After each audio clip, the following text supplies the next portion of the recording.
Is it better to be able to say Rudolf Steiner said, or to say Rudolf Steiner's right? And I said, so often I feel when I read something, oh, but he's quite right. Because I verified that through an exercise that I practiced with Ivanov. I find this very often, basically very often, that the fact that I did so much practical work with Ivanov really prepared me to understand anthroposophy much better.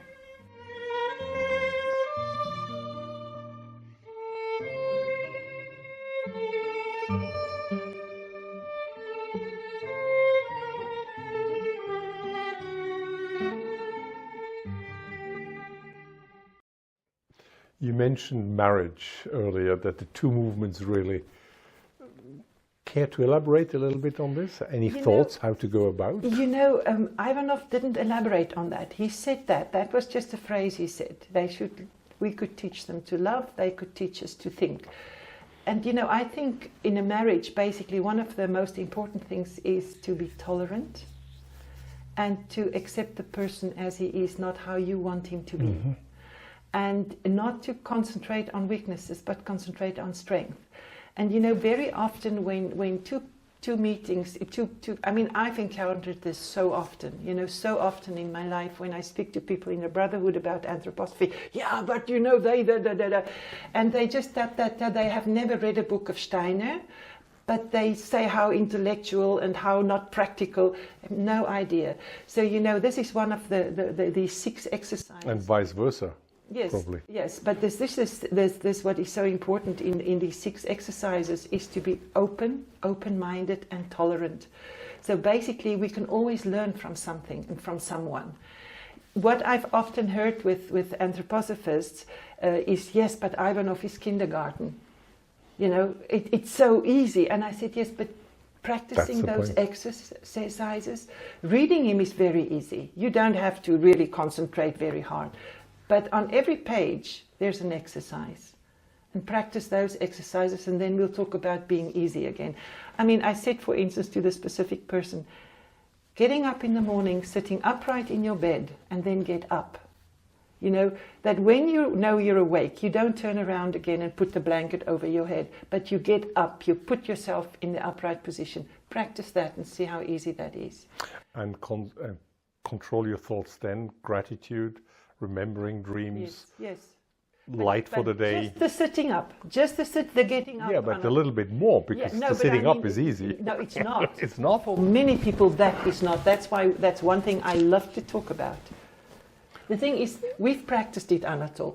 I've practiced it since the day that I started reading the teaching, because that was the first book I afterwards read, was number 13, The Exercise of Your Daily Life.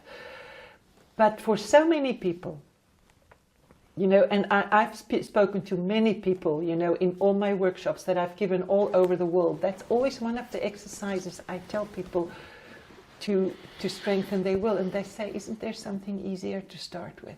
Really? So often. But that's the thing, that is I find it difficult to stay in bed. Because you have practiced that, Anatol. You've practiced that. And that's the whole thing, we have to practice something. If you don't practice something, for many people it's very, very difficult.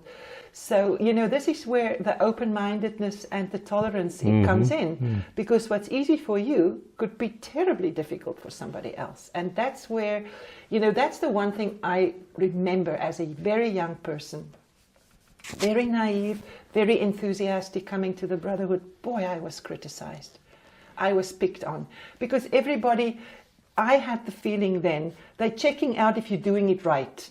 Yeah, but to come back to what I think is this whole thing of being really open-minded, to also the one thing that often we think, oh, but it's anthroposophists or people that's been in the Brotherhood, that shouldn't happen to them.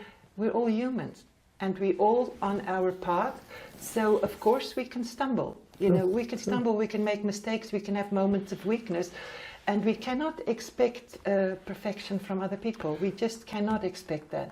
And so, very often people judge a teaching by the people, or by the experiences that they've had with people, or something like that, and that's not fair. And very often limited experiences. Exactly, Yeah. and that's not fair. Or something that they heard from somebody, Yeah. and then they think that's what it is, and they don't verify, because that's one thing the master always said: verify, verify, verify. Check it out for yourself. We have to verify things before we just follow. So yeah.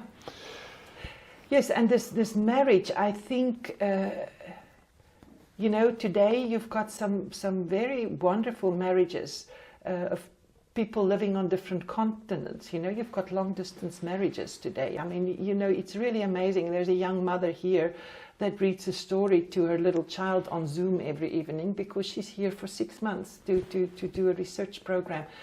And it's I think, horrible, but at least she's got a contact with her daughter, you know. So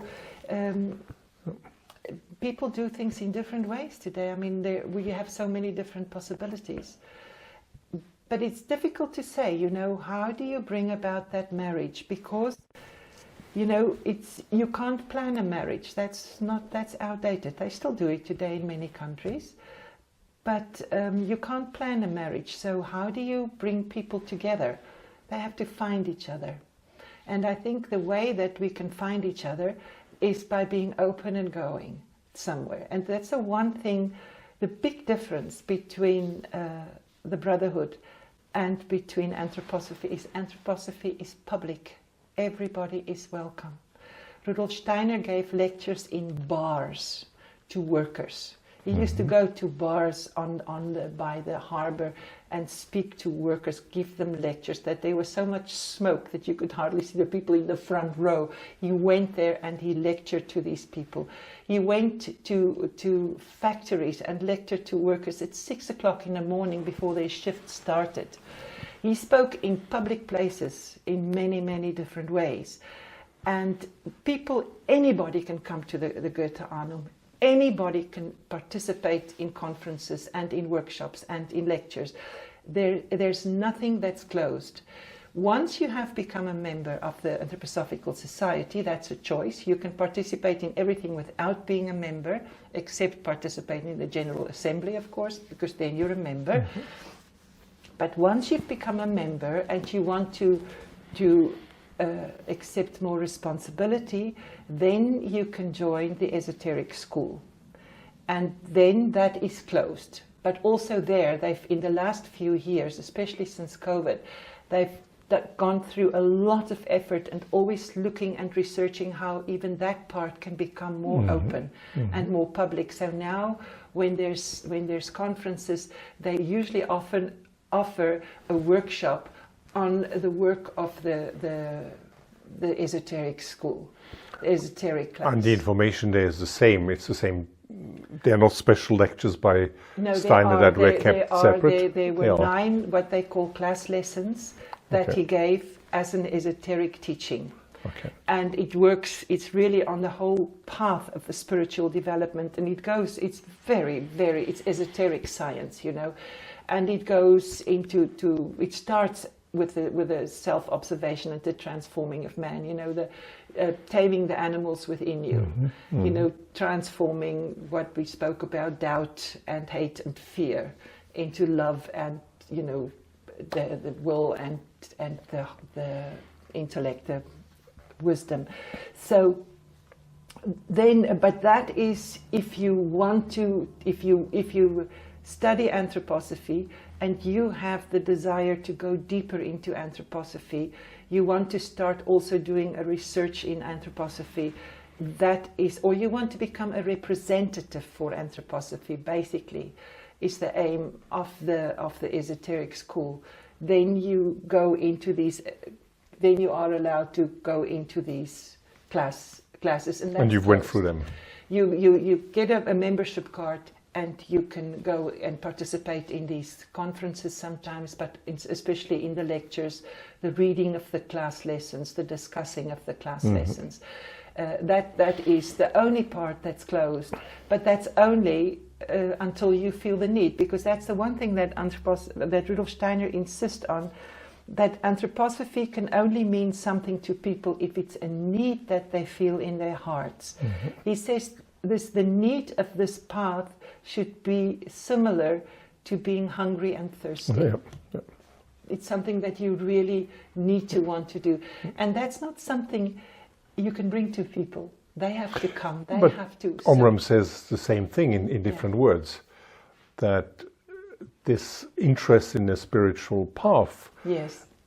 has to be prepared in previous lives. It doesn't just happen. Yes. But what we do today, easily get up in the morning, Yeah. upright, Yeah. at least if we practice some of it, it'll help Yes. for future Yes. incarnations. But I also think, that people sometimes are a bit hesitant. They don't know what is that building there, and can you go? And I mean, I told you about these 80-year-old people that had a class reunion, and they said they had promised themselves before they die they want to visit the Goethe Arnhem, and they grew up in Dornach. But they had this reticence because of the churches and everything that condemned everything. So I think that's one thing that's really wonderful. You can start by going to a concert. You can go to a lecture. So that's the one thing that I would have wished for the Brotherhood, that it's more open. Yeah. That you can drive by Isgrev and say, oh, that's an interesting building, I'd like to go in there. But you can't. I think it's changing a bit, Yeah, well, especially in Midnata. They have open weekends, Yes, yes. days, immersion days. Yes, that's right. But I think, I brought many people there, yeah, I've also or done called, I have a friend who wants to come. Yeah. But I remember it's one of the things that Steiner spoke about that I found very, very interesting is that what happened before, in all the basically spiritual teachings, you had body, soul, spirit. And it was also part of the churches. And then there was one of these councils at Nicaea, and in 1869, where they said from now on the doctrine is body. And soul. But before it was body, spirit, and soul. And then they decided that now it's body and soul. The human doesn't have a spirit. He's got body and soul. So you create a duality instead of three. That was where it started to give these separations. Then people were prosecuted. I mean, the Jesuits in 1920, they forbid Catholics to read Steiner. They forbid them because of body, soul, and spirit. Because human being is only body and soul. And and this is where this whole thing, and this is one of the great things I learned from anthroposophy, is that, you have this Gott und Teufel, Himmel und Hölle. So you've got a duality, and duality is what causes wars, what causes all this heaven and devil and yeah. Yes, but you have heaven and earth, but between heaven and earth you've got the whole universe, and that we can't exclude. So you cannot exclude the spirit. And also that very often the attributes that some people think is what they would say, well, that's God, is Luciferic, because the thing is that what I find really interesting is the study of the different forms of negativity. You've got, on the one side, you've got Lucifer, on the other side, you've got Ahriman, and the human being working with the Christ principle creates a balance between that. And it's so important to know of both these things, because then you see something on this side and you think that's evil, and then something on the other side which can be just as tempting, but because it's nice, you think it's good. But all the temptations that are nice aren't good, and all these temptations which are obviously bad, they bad. So, I think that's one of the things with self-observation and observing in general, also in society, where you can really see these different forces at work, and where it's always this Christ principle that creates the balance. And I think that is something that is, if we could get away from duality into the Trinity again, a lot would improve in the world. What would that mean in practice? Well, I mean, just for instance, if you want to look for balance, just a little extra thing, you've got stinginess. Mm-hmm. Then you think the opposite, the good part of stinginess is generosity. No, the opposite of stinginess is wastefulness. That's the opposite. The balance is generosity or being economical. That's the balance in the middle. But we always go between the two extremes and think that's bad. No, and that's why it's sometimes so difficult.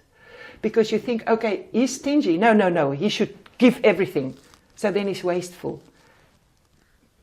Both extremes, that's the duality. But in the middle, you've got generosity, or you've got people that are economically minded, that know how to work with to be able to maintain to a certain degree so that they can be generous for much longer. And so rather than looking at the duality in a human being, by looking at the Trinity, how would that change? So the Trinity is basically adding this balance element? Yes, well, I think it's, if you look at yourself, just this question of, you're elated, you're happy, the whole world, that's something that sometimes you see so often, especially with people, New Age or so on. How are you? Oh, I'm wonderful, everything, world is wonderful, everything is great. And then you've got other people, when you ask them, are you, but both of those are extremes. The one is very luciferic, and the other one is very Ahrimanic. So, to be able to say, it's not so easy, but just look how beautiful the day is. Tomorrow will be better. I'm having a bit of a hard time today, something to admit that. There's nothing wrong in admitting that every day isn't great. But to pretend that, well, it can only be good here because I'm in Bonfin, of course everything is perfect. No, it's not true. It's not perfect.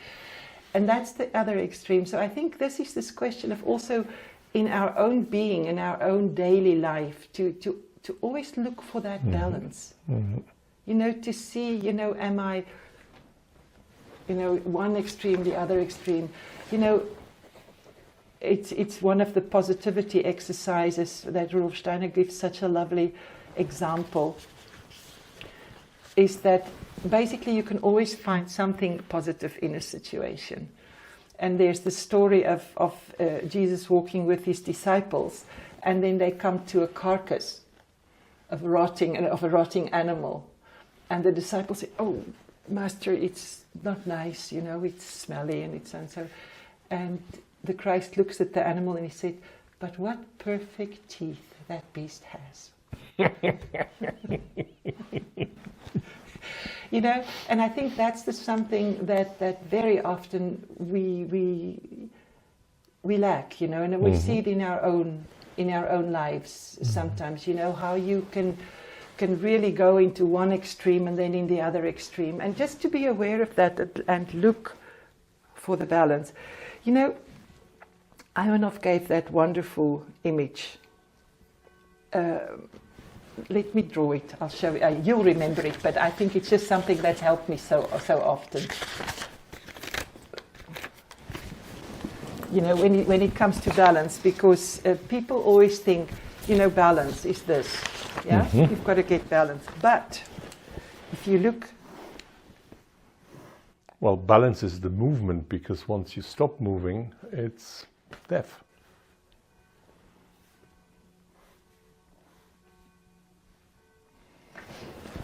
Okay, that's the balance.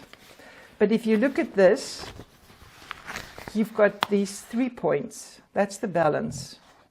And what makes these two things get into balance is the fulcrum. It's the Schneider. Mm-hmm. Mm-hmm. So without this, you cannot have balance. So again, it's the Trinity. Okay. You always need the Trinity to have balance. Otherwise, there's no balance. And I remember once I gave a workshop, and the people, young parents and so on, and this one father, you could see he was a bit of a rough guy.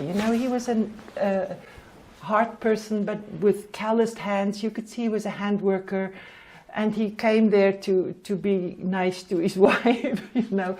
And he said to me, you know, but it's just so difficult. I never seem to be able to do justice to the family, you know, because I've got work and then I'm tired, and then I need to go into the forest just to have some quiet, because I work as a you know, in a maschinenbouwer, and it's all these machines the whole day, and he was sort of quite devastated, you know. And at this workshop, I also spoke, you know, about the story of, you know, now we had this image of the balance, and then also what I showed them is the image of the, you know, the snake. Yep. And that this is where you make your decision, and then it's up, down, up, down, up, down, until the tail is through. And this is what I said before. This is your ideal, but you actually only reach it when the tail is there. Now, what is your ideal? Is it a blindschleicher? Is it a little mole serpent, what you call them? Or is it a boa constrictor? So depending on your ideal, it's going to take a bit more curves to get through. And so I drew that, and then I drew this, and I said, you know, you have got, if you would like to develop balance in your life or in your being, you're aiming for thinking, feeling, willing. You'd like to get them. But if you look in equal proportions. In equal proportions. But then you do have people who've got this. Sorry, that's not straight. Yeah. You know, and I said, so if this, for instance, now I said to this father, if this is balance, if this is your family, yes, and this is work, and this is your alone time, you know, say forest. So it's you, me, and us. So I said to him, what can you do to change that? How can you extend that? He said, I have very difficulty in thinking of how I can go about that, you know. And then I said, well, perhaps what you can do is you can start by, you know, the family. For instance, when you need this to go in the forest, is to, for instance, take one of the children with in the beginning, or take two, and then perhaps you can have a picnic as a family. You can integrate that slowly, and then perhaps you can see, you know, when your children are a little bit bigger and the mother can start working a little bit, then you don't have to do so much overtime to make ends meet. You know, so you have to be patient. You've got to work on this.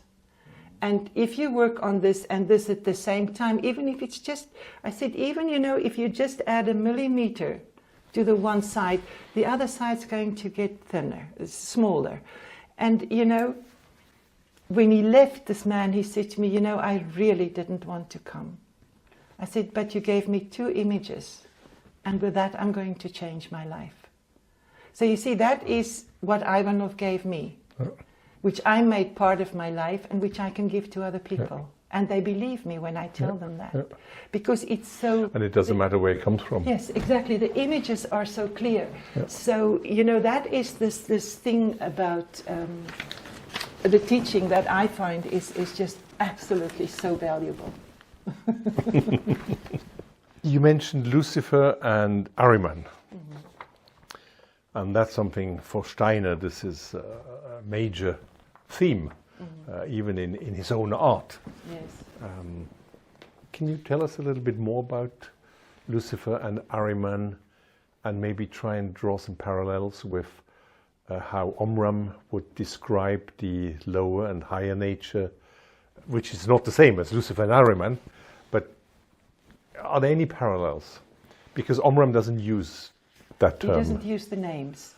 Doesn't use the names. No, he doesn't use the names. I have to really, you know, it's also something that while I was really studying and practicing the teaching as a young person, I also knew about good and bad. I didn't really know about the 2 aspects of good and the 2 aspects of bad, you know, or learn how to recognize that.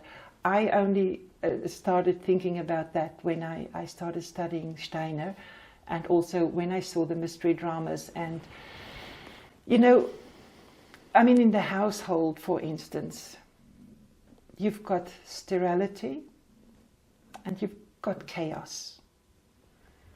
You know, so the sterility, that would be Sterility. sterility. Right? Sterility. Being sterile. Yes, you know, Yeah. when you come into a house where the person has got perhaps, you know, a cleaning compulsion. It's cold It's and cold and it's dead. yeah. It's dead because it's been cleaned to death. There's no caring there. Yeah.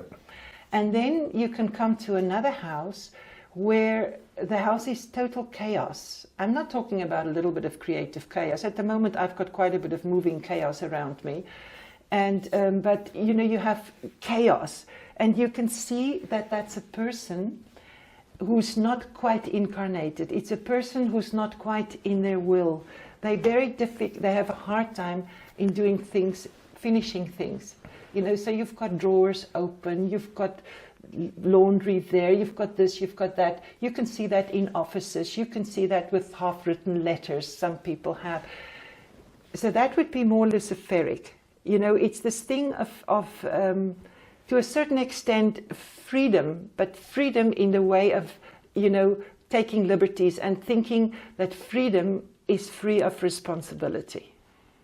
And that's luciferic. That's luciferic, you know, so, well, I'm free, you know, I'm free, I can do what I want, I'm a free person. That is very often a luciferic attitude, because freedom only comes with responsibility. So if you are full of initiatives without ever considering the people around you, that's very luciferic. So you can say, I'm very creative, well, I've got all these great ideas, but you don't finish them and you leave them for other people to finish. That is luciferic. So great ideas, but nothing, no, not the will to carry them through. And then you've got the Ahrimanic, they don't want anything new. They don't want anything to change. You know, things are as they are, they fixed. And power and cold intellectuality. Lucifer, very creative, you know, and we need these forces. We need them in our lives also for balance. Now, for instance, if you look in the cosmos, where is Ahriman at work? In everything that's fixed, you know, in the transits of the stars and the movements of the stars, which are always the same. So it's also a form of stability, but it must not overpower. You see, they both have a task. And we can redeem them as human beings. We don't fight them. You try to recognize them, and by recognizing them, you can redeem them. And that's the redeem, meaning put them to your service. Yes, and you can free them. You can free them so that they can move on. That they don't, you know, have to be the tempters anymore. You know, but you have to recognize them and develop the qualities within your own being. So I think that's the wonderful thing, that evil can always be transformed. You know, that's what Ivanov said so beautifully. Cold only goes to a certain point, and then you can't go any colder. That's where Ahriman is. And then, you know, the heat can continue forever. You know, love. So that's where the love is. But it has to always be accompanied with responsibility, because otherwise it can be just as destructive. So I think that Rudolf Steiner wrote lectures and lectures and lectures about these two beings. Even in the mystery dramas, they play a very prominent part. Mm-hmm. It's something that I think is essential for us humans to know the double aspect of evil, and not just only see evil in relation to good. Because that's what, when, you know, sometimes when I participate in something, you know, when I'm in South Africa and sometimes with my family, and you have these charismatic services, you know, and people speak in tongues and things like that and so on. I sometimes don't feel at ease, because I don't know, you know, to me that would seem pretty luciferic, you know.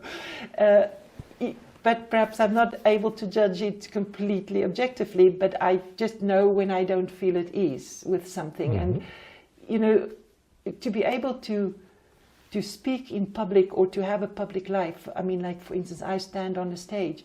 To a certain extent, you always need a little bit of a luciferic aspect. You know, that is there to present things, to make things interesting. If you're an artist, there's always a luciferic element, because everything that is creative and sort of inspirational but you have to feel that balance. You know, and if you clean, if you want to have, you know, really, I think one of the most important things, if you want to maintain a home, you know, especially if you have a young family, is to create a rhythm. Because if you have a rhythm, then that rhythm will carry you, it will help you, because then you don't always feel, I have to do this, and you say, I do it on Thursdays.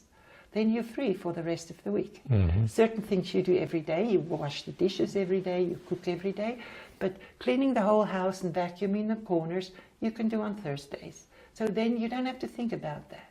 So on Wednesday evening, if you come and visit me, there's a little bit of dust in the corner. It's okay. Tomorrow it's going to be away. You know, you master of something, but that can help you. But if it becomes rigid, that everybody has to bow down to that, then it's Ahrimanic. And so it comes back to using those forces. Yes, it's exactly. You look at what they have, you know, because they have a purpose. That nothing is in the world without a purpose. And that's where I see, or at least that's how I understood or managed to make sense of those aspects of anthroposophy, was putting it together with the higher and the lower nature that the master talks about, just as one way of describing the human being. It's not better or worse, it's just a different way, mit dem Ich in Steiner. But in that way I see the higher natures being that force that helps us in fact dominate, let's say, and put to use the Ahrimanic and Luciferian currents. I would say you've got the higher and you've got the lower, and then you've got the I. You know, you've got your Alltagsmensch, you've got your darker Mensch, but both of those aspects of your personality or of your being is actually ruled by the Spirit. Mm-hmm. Because there we also should be ruled by the Spirit. But you see, that's where we also have the Trinity. The Trinity must be there, Anatol. Well, that's how Omram describes the soul. Yeah. It's the link between the spirit and the body. Yeah. It's that intermediary that goes both ways, but the spirit wants to come down and the body wants to. Yeah, because the soul in anthroposophy is thinking, feeling, and willing. Those are the soul forces, the three soul forces, and that is why these three soul forces have to be penetrated by the Spirit. So we are using, the two teachings use slightly different terminology. Exactly. That's important to know. It's important to know, because the thing is that we have in our soul the forces of thinking, feeling, and willing, but your willing has to be altruistic. You know, your feeling has to be, you know, love and not jealousy, and you know, that's all feeling. And then, of course, the thinking also, you have to become a master of your thinking, that you're thinking, you're not overcome by negative thoughts, or that you have these thoughts that make you think that you're so great. But how do you control your thoughts in such a way that they can touch your heart and activate your will? But you need the Spirit for that. The Spirit has to come in. You know, I think it's so important that because it's slightly different, we don't judge. And you look at the bigger picture, that you don't say, oh, but Steiner was wrong, Ivanov said it's like this. Because if we judge, then we wouldn't do the next step in trying to understand. Exactly. And it's only when we understand that we can see it's actually the same thing. Exactly. That you try with to really, just different words. That you really try to go into it. But, you know, I think the worst thing is that when you say, oh, Ivanov is right and Steiner is wrong, or Steiner's right and Ivanov is wrong, you know, that is really the worst possible way that you can look at things, is to think what's right and what's wrong. Interesting how this simple use of the word soul has brought this whole conversation on how the two things are the same. They said exactly the same thing in many different ways. Yeah. I have one more question. Very early on you talked about, you just mentioned it, you didn't mention the importance of the biographical work. Yes. I mean, this is going to be a video on the channel of the Fraternal Forum, whose main objective is the US, develop a brotherhood in the United States, but obviously YouTube is global. There, you're almost considered not normal if you don't go to a shrink every week, to a psychologist. Yes. That's an American thing, very much an American thing. So this biographical work, some people think it is equivalent to going to a shrink, but it's completely different. Can you It's a different form of psychotherapy. I mean, here... Can you elaborate? Can you describe that? You know, in Switzerland, for instance, biographical work is recognized. It's paid by the medical aid. It's a recognized form of psychotherapy. So, you know, that you look at your own biography and that you see, you know, what happened in this time of my life, and you really have to work on it because you try to go back and even remember. I did a course in biography work just for my own personal interest, you know, not to teach, but you have an actual training in biographical work where you also study certain aspects of known psychology and psychotherapy and so on. So, and you know, we have a very big, Lucas Clinic today is now psychosomatic ward. The oncology has been integrated into the main house, now the Ita Wegman house, and the whole, you know, all the beds in the Lucas Clinic, the Lucas house we call it now, is psychosomatic department, and it's always full. There's a great demand for this, the anthroposophical psychosomatic work. And a big part of that is the biographical work. So how does that work? Well, Can you describe it a bit? It's again, you learn about the human being. So, for instance, you have as I said, the first 3 years are very important. Then the child is still very linked to the mother. It hasn't developed all its subtle bodies yet.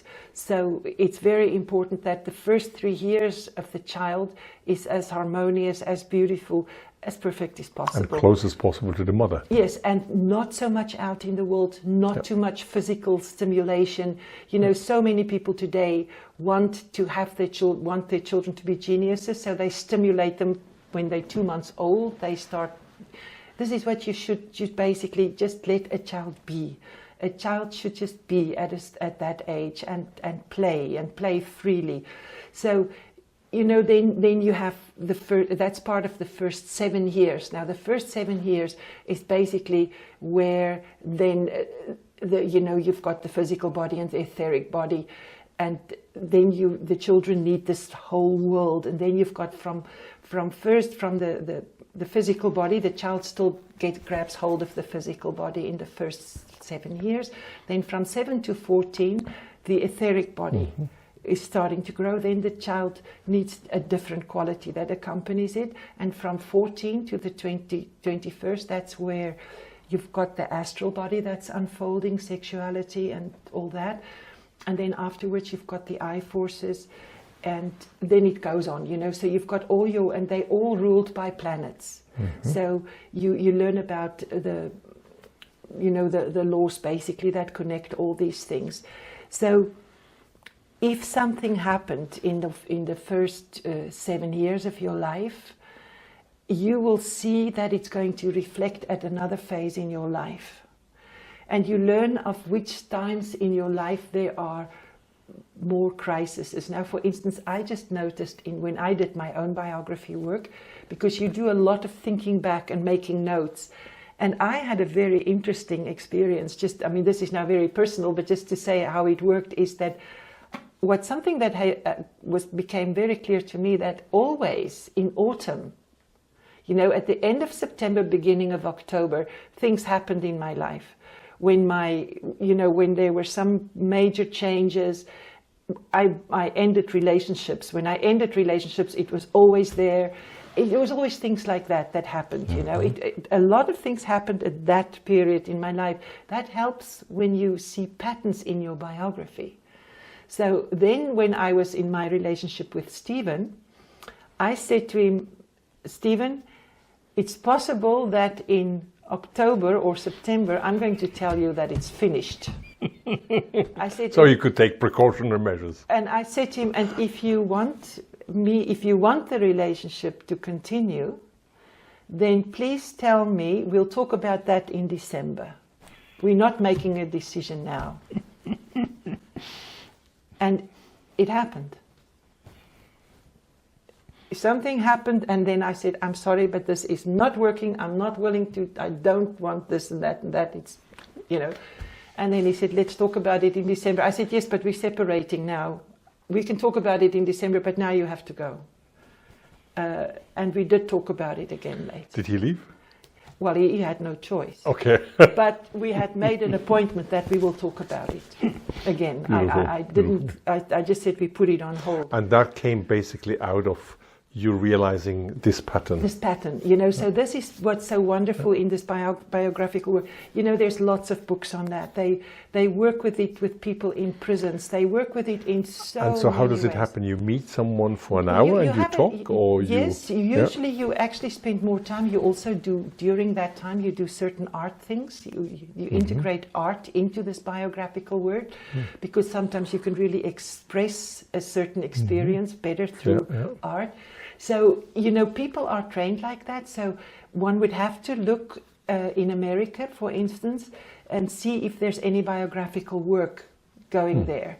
I mean, now, for instance, here you can put in Switzerland, you can say Biografiearbeit, and then they'll come, you know, or in Germany or in England. And all of that is based on anthroposophical insights. And, you know, now, for instance, a friend of mine, my publisher of my Chinese book, actually, his wife is now studying biography, and she's becoming a biography teacher or therapist. And so this one friend of mine, the biodynamic person from India, he said, oh, you know, my wife has now become totally independent. Before she was always at home, she treated me and my guests when we were cooking, but now she's studying biographical work, so now she's got her own say. So, you know, and he always laughs about that, but he says it does her so much good, and it's good for her, it's good for the children.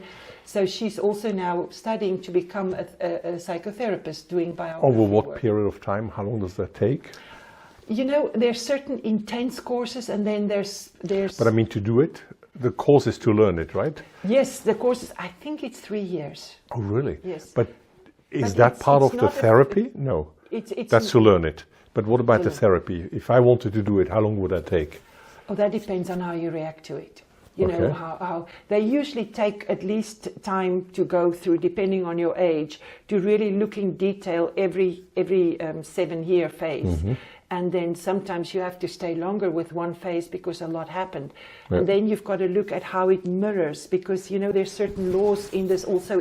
It's very interesting, and that's also to do with the cycles of the planet. It's also, again, this occult. You include the whole cosmos in the study of biography work. So during that phase, those planets were more active. And then you see, now that cycle is going to repeat itself there. So you've got to, you know, there you will might see this and that. It's very, very interesting. I mean, it's a very interesting therapy, but the most important thing is that you yourself is very active. You have to be active. Yeah. You have to remember, you have to bring out things, you know. So it's also this, and during this time you also have practices. That you exercises that you have to do. In a way, there are similarities to what Omram says, that at least at the end of the year, before the end of the year, spend time going through your whole year. Exactly. And that occasionally you should spend a few days going through your entire life. Yes. And that you should do that regularly. Yes. Because it's Yes. only in that way that you recognize this. these patterns. Yes, and you know, I mean, I've noticed that, for instance, with many people, and I mentioned it to my children, and they've both really become aware of that, that very often, in the month before your birthday, people tend to have crises, a little bit hard time. It's like this preparing for a Schwellenübertritt, you know. It's a big thing to come down from there into the body's getting tighter and thing, and there's a lot of things that happen, and very often people have that. And I think it's really good if you are aware of that, because then when the moment comes, you don't have to judge it. You just say, well, now let's look at this, you know, look at it, and what is this trying to tell me? It's something that can help you just to observe when you have cycles in your life. I have a very good friend, she passed away now, elderly, great painter, and she always, you know, Easter was a bad time for her, always. You know, it started a little bit in the Karwoche, in the week before Easter, and then it carried on, and then she always used to be slightly depressed, and she used to say, I don't think I'll ever paint again. I don't think it's possible. And the minute that Ascension was passed, she started painting. And I always said that to her every year. And then the one year when I came, she said, I know, I'm preparing everything now because I've noticed that after Ascension it'll go upwards. You know, so instead of being miserable, she started preparing everything because then she wants to be ready. When the moment comes, she wants to be ready. So, you know, these are just basically part of the biographical work. And this is also, as we spoke before, there's looking back at night before you go to bed. One thing about the biographical work is, for instance, you know, the 40, when you turn 42, then you enter what they call the Mars phase. And that's usually the phase where people start doing what they really want to do in life. Because basically everything is preparing yourself for when you can really come to yourself, when you enter your Mars phase. And then you've got your lunar nodes. The lunar nodes are also important. You know, the 17, and then round about 37, and then round about the 54. And it's very important to look at what happens by the lunar nodes. And then something that's wonderful, which now applies to me and soon to you, is that 70 is the cycle. You know, when you're 70, it's 10 times 7. And then you're 3. And that's what I found was so interesting, is that it was just a few months after I turned 70, I was in South Africa, and I had this complete desire to go back there. You know, now I'm free, I can really finish everything off here, and I can start completely new. I can start now for the future, my future incarnation. I'm preparing now. Well, let's prepare the future interview. I'll come to South Africa and we'll continue the dialogue there. Yes. But I think ending on this biographical work is again an example where the two teachings come together. Yes. Omra mentioned the importance of doing it. Yes. Doing it also regularly. And Steiner gives the full details how to do it. Yes, and why, and what happens behind the scenes, you know, that's the thing, the grammar. If my memory is correct, in the same book, there's another exercise, which my mother taught me actually, as a child, which is before going to sleep, or before even evening prayers or whatever, is to think back of the day. Yeah, the review of the day. In reverse. Yes, that's a practice. Care to comment on that? Why this is so important? Well, basically it's so that you can review your day, and you should never judge what you see, but recognize where something needs to be changed. Because one of the main things is, of course, self-observation. And it is an exercise of self-observation when you look at what you did during the day. And, you know, perhaps you see then, oh my goodness, there I was really not tolerant, or there I was really not kind. It's something that you notice, but that you should not judge. And that you will try to remember the next time you're in a similar situation. But also it helps us with the practice of that we will remember more into our former incarnations. Because if you continue your memory, there's work with this specific way of going through your memory. And it's also that when we cross the threshold, there's this moment of Kamaloko where you look back on your whole life. And everything that we can change because we observed it during our living on earth is, of course, a preparation for the next incarnation. So, and it's also a thinking exercise, because you know you should try to keep it condensed. You know, you don't have to spend 2 hours doing a review. You know, if I put the hem on my curtain, I don't have to count the amount of stitches. I just remember that I put the hem on my curtain.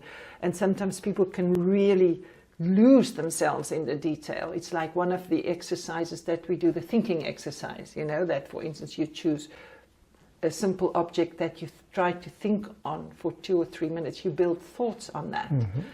say, for instance, a pencil. So what would you think is that it's made of wood? Where does the wood come from? What's the graphite made of? Something like that. But then, of course, if you're a house mother, you can say, oh yes, now I've got the pencil, I have to write my shopping list, you know, or oh, I've got to write a birthday card. Then all of a sudden you think of all the things you can do with that pencil instead of concentrating just on the pencil. So it's all it's all part of this exercise. But that's a very good way of self-observation, basically, of seeing how you handled your day. And also of seeing, as you mentioned, it's related also to remember previous reincarnations better. But it's through those exercises also where relationships with people and interrelationships between the people we meet and things that happen in life that seem completely disconnected suddenly become clear how they relate to each other. Yes. I think the importance of those exercises that either Steiner gave or Omram, I think underline how the two teachings are the same work. Just briefly on the sideline, I think if we look at the volume 13, A New Earth, by Omram, which is full of exercises. That was the first book that Remy opened. Oh, that was the first book he opened. That where I said, I don't know who he is, but he knows what he's talking about. Okay. And I asked him to read something from there. In fact, the daily program of a student of Omram or disciple is the evening, preparing yourself for the night and for the next morning. Yes. That's where the day starts. Yeah. Because it's how you prepare something that determines the elan. And another thing that Ivanov also talks about is how you learn to observe a room. You know, when you enter a room, that you learn to look at things. And I mean, I remember when I met him, I was shocked at myself at how I looked at everything. And afterwards he said it was an exercise, because you shouldn't go through life not observing. It's good to observe. And that is another exercise that Steiner gives, for instance, in the practical training of thinking, is that, for instance, when I meet you and you turn around, I should be able to tell myself you had a blue jacket, you had, a white shirt with dark buttons, and I should be able to remember whatever. My warm smile. Yes, but also, what you wear, right down to your shoes, because it is important to observe, not to criticize. That's the main thing. You observe neutrally, to observe something objectively. And that's the same, one of the first things I teach cleaning personnel. You have to observe a room, because what you don't see, you won't remove. You have to learn to observe the room as it is. And then with time, you will also observe the needs of the room, because every room is there for a purpose. Every space is there for a purpose. It's there for human beings. That's something humane may take place in them. So what does that space needs for it to fulfill its purpose? What can you do to enhance that? That's the second step. You see, that's when you go away from just the physical to what lives in the space. And how can you enhance that? And then I come back to the house having the same constitution as the human being. It has got a physical body, an etheric body, an astral body, and a spiritual part. And how can you relate to those parts so that you can also nourish them in a home? That's the research that you then do when you choose a field of work. Could you elaborate a little bit on the complementarity of the two teachings? I mean, I couldn't agree more that if I read Omram or listen to a talk, and then 3 months, 6 months later, I read a book or a chapter of a book by Steiner, suddenly I can understand the depth and importance of what Omram was saying, and vice versa. Yes. It's because I've read Omram that I understand or find it fairly easy to understand Steiner. Yes. But without Omram's teaching, I would find it probably problematic. Like that book you mentioned that my mother gave you, which was her favorite, Spiritual Economy, says so much about it fills in all the blanks that Ivanov didn't cover. Yes. You know, that's the one thing that I find really very, very interesting, because somebody once said to me, well, you know, you went around it all wrong, you know, you must learn to think first, you know, study first, and then you start making the experiences. And I said, well, the teaching that I was that you learn through experience. Ivanov always insisted, don't believe what I say, do what I say, verify it, and then you don't have to say, I said it. You've experienced it, so you can say that's true. And then I said to him, I don't understand what's wrong about that, because is it better to be able to say Rudolf Steiner said, or to say Rudolf Steiner's right? And I said, so often I feel when I read something, oh, but he's quite right. Mm-hmm. Because I verified that through an exercise that I practiced with Ivanov. I find this very often, basically very often, that the fact that I did so much practical work with Ivanov really prepared me to understand anthroposophy much better. Mm-hmm. And you know, very often I've noticed when I was in Gremium, when you know, in the clinic, when I was on the board. Gremium means boards. You know, yes, you know, on a board of a clinic, and sometimes, you know, we would discuss a certain situation, and I said, yes, but please don't forget that. Yeah, but what are you talking about? You know, just because the practical part is not always with everybody. You know, some people are more thinkers and some people mm-hmm. are more doers, you mm-hmm. know. Some people live more in their emotions. But just a basic exercise, I mean, a basic example is, I said, well, they budgeted this and that, and I said, well, I'm going to need 30,000 francs more. What? I said, you didn't calculate the curtains. You know, we've got windows, you calculated mm-hmm. those, but they need curtains. So we need 30,000 francs to do the curtains. You know, had I not said it then, we would have had a big hole in our budget. Because it happens the same thing. You order the beds and you order the mattresses, but they also need duvets and bed covers and pillows and things like that. So, you know, that's the one thing that I've always believed I learned with Ivanov, is to think something through to the end, not to stop halfway. It's something that I had the feeling I learned with Ivanov. So I really am very, very grateful for all the practical exercises and, you know, all these observations and things. You know, the big theater sometimes that they had about laying the tables, you know, remember, in the main hall. It had to be like this. You know, you put this and you put that and you put the chair so that it's harmonious. Mm-hmm. When you are sitting on top of the empora and you look down at the hall, it has to be harmonious. Then, because when you're there, you can see when it goes like this. And so, you know, it's little things like that I learned on the Bonfin, laying a table in the right way to create this aspect of harmony when you enter into it. And you know, the thing is, somebody once said, oh, Ivanov, he can't even handle a little bit of noise at the table. It's not that he couldn't handle it, it's that we had to learn to maintain that silence. It's self-control, basically. It's self-observation. It's this precision in your gesture. I think that is something that to me was so, so valuable. Many of those exercises by Steiner relate to the daily things we do already in our lives, which is eating 3 times a day. Yes. And to eat in silence, conscious, being careful with our gesture, is already 5 exercises to put together. Yes, yes. No, it's amazing. It's really amazing. You know, Steiner, they don't talk about, you know, eating in silence, but the atmosphere at the table, you know, the atmosphere in which you eat.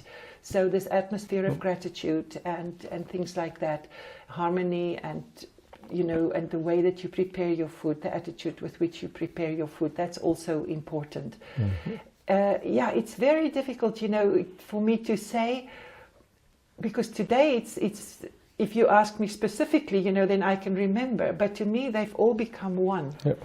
I never really experience a difference in my life of now I'm practicing Ivanov, now I'm practicing Steiner. Yep. You know, to me, it's one whole. Yep.